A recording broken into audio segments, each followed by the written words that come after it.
Mrs Vijay Kumar గారు audience నుంచి లేచి బాలమురళి గారి గురించి తెలిసి ఒక బెంగాలీ సాంగ్ పాడమని అడిగారు.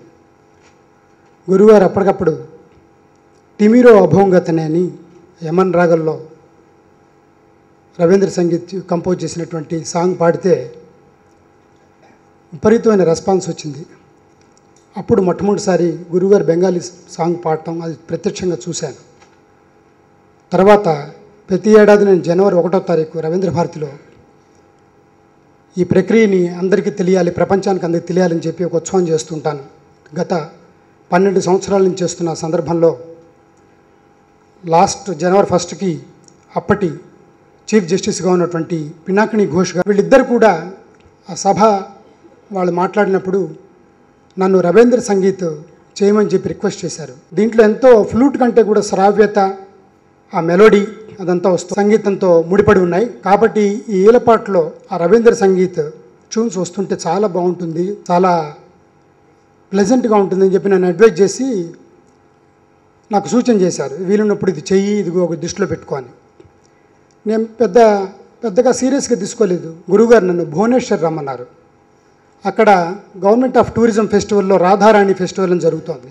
దాంట్లో బాలమురళీకృష్ణ గారు నన్ను కూడా కూర్చొని పాడమన్నారు. పాడినప్పుడు అక్కడ కూడా ఒక రవీంద్ర సంగీత్ గురుగారు ఆలపించినప్పుడు మొత్తం హైదరాబాద్ వచ్చేసాను భువనేశ్వర్ నుంచి. నా బ్యాగ్ ఓపెన్ చేయగానే గురువుగారి పర్సనల్ డైరీ ఒకటి నా బ్యాగులో ఉండిపోయింది. బాలమురళీకృష్ణ గారికి ఫోన్ చేశాను, గురూజీ మీ పర్సనల్ డైరీ నా బ్యాగులో ఉండిపోయిందంటే ఆయన ఒకటే మాట అన్నారు, అది నీ దగ్గరే ఉండని, దాంట్లో రవీంద్ర సంగీత్ బెంగాలీ ట్యూన్స్ నేను తెలుగులో రాసుకున్నాను, దానికి నొటేషన్స్ రాసుకున్నాను, స్వరవంతా రాసుకున్నాను, అది నీకు వీలున్నప్పుడు చూసి వీలైతే నువ్వు 1-2 నేర్చుకో అని సలహా ఇచ్చారు. ఇదేమిటో నన్ను రవీంద్ర సంగీత్ చేయమన్నట్టుగా ఆదేశంలాగా గురువుగారి దగ్గర నుంచి వచ్చిందని నేను చాలా సంతోషం వేసి, అలా కాకుండా ఇది చేస్తే ఎవరు దీన్ని వేలెత్తి చూపించకూడదు, అన్నిట్లో మనం చేసే ప్రక్రియ విజిల్ ప్రక్రియలో చేస్తున్నాం కాబట్టి దీని భాషను తెలుసుకోవాలి, రవీంద్ర సంగీత్ గురించి తెలుసుకోవాలని చెప్పి, ఇప్పుడున్న మోడర్న్ టెక్నాలజీ అంతా చాలా అడ్వాన్స్గా ఉంది కాబట్టి మనం ఏది గూగుల్లో నొక్కినా కూడా మనకు అంతా అందుబాటులో ఉంది. ఆ విధంగా నేను బాలమురళీకృష్ణ రవీంద్ర సంగీతాన్ని ముందు కొట్టాను. కొట్టగానే గురువుగారి పాటలన్నీ వరుసగా గురుగారు 50 నుంచి 70 దాకా రవీంద్ర సంగీత్ గీతాలు పాడారు, దాంట్లో ఉన్నాయి. శాంతినికేతన్ నుంచి రవీంద్ర భారతి యూనివర్సిటీ నుంచి వారికి 2 డాక్టరేట్లు వచ్చినాయి. ఆ రవీంద్ర సంగీత్ చేసినటువంటి ఆయన ఆ వోకల్లో ఆ భాషని ఎలా పలికించారనేదే నా ప్రధానమైనటువంటి ఆకర్షణ. అది చూశాను. తర్వాత తిమిర అభంగతన్ అనే ఒక గీతాన్ని ఇంకా బెంగాలీ ఫేమస్ సింగర్స్ ఎవరెవరు పాడారు అని చెప్తే చాలా ఓల్డెన్ డేస్లో ఉన్నటువంటి గాయకులు బిశ్వాస్ అని ఉన్నారు, వారు పాడింది విన్నాను.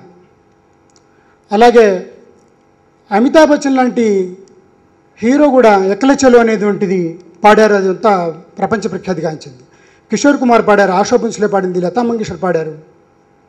ఇట్లా అనేక మంది Bengali singers, very famous singers, వాళ్ళందరూ వింటాం. ఒక పాటని ఎంతమంది పాడారనేది ఫస్ట్ చిన్న టేప్ రికార్డులో టేప్ చేసుకొని ఒక్కొక్క లైను నేను తెలుగులో రాసుకొని మళ్ళీ అది కరెక్ట్గా వస్తుందా లేదని చెప్పి ఒక 90 డేస్, ఈ 3 మంత్స్ దీని మీద దృష్టి పెట్టాను. అంతేకాకుండా నేను అంటోంది కరెక్ట్గా అంటున్నానో లేదో, ఫర్ ఎగ్జాంపుల్ ఇప్పుడే మన సోనాలి ఆచార్య ప్రేయర్ పాడమంటే ఏం పాడతారు నేను అడిగాను. అంటే ఆవిడ ఆనందలోకి అని చెప్పింది. దీంట్లో సాహిత్యపరంగా చూస్తే నేను మీనింగ్ తెలుసుకోవాలని చెప్పి ఆవిడ దగ్గరికే వెళ్ళాను. ఒక్కొక్క లైన్కి తెలుగులో మీనింగ్ చెప్పమన్నాను. ఆవిడ తెలుగు మాట్లాడతారు, ఇంగ్లీష్ మాట్లాడతారు, బెంగాలీ మాట్లాడతారు.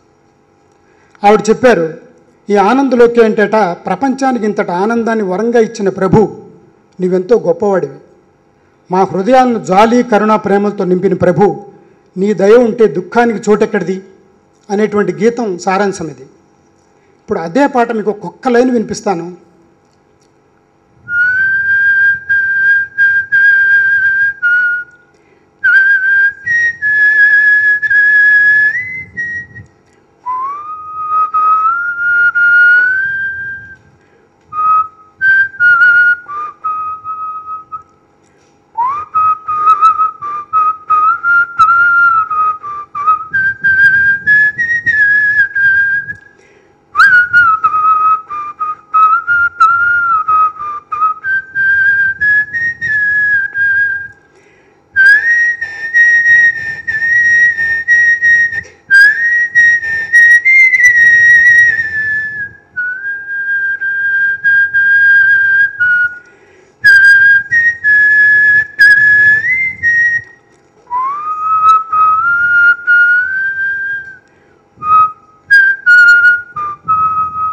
తర్వాత ఇంకొక అద్భుతమైన గీతం ఆయన పూరానోషే అని చెప్పి చాలా ఫేమస్. కిషోర్ కుమార్ ఇది ఎన్నిసార్లు పాడారంటే మోహన్ రాగంలో, మన మోహన్ రాగంలో ఉంది. మోహన్ రాగం అంటే మన వరప్రసాద్ రెడ్డి గారికి చాలా ఇష్టం. వాళ్ళు భూప్ అంటారు దాన్ని.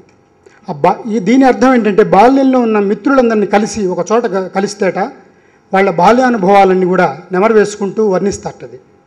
ఇది ఎలా ఉంటుందంటే ఒక ఇంగ్లీష్ సాంగ్ లాగా ఉంది.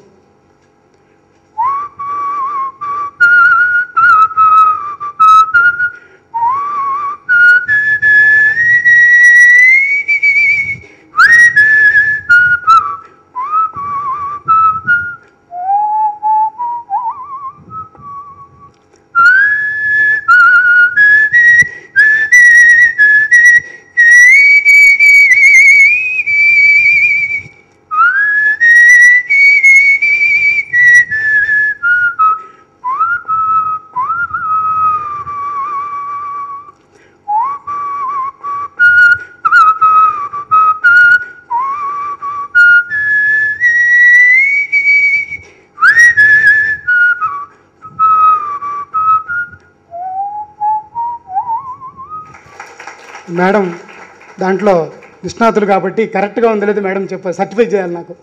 సో ఈ విధంగా నేను పరిచయం చేసుకున్నాను. బెంగాలీ దాంట్లో నాకు మంచి సాంగ్స్ దొరికినాయి, గురువుగారు ఆశీస్సులు.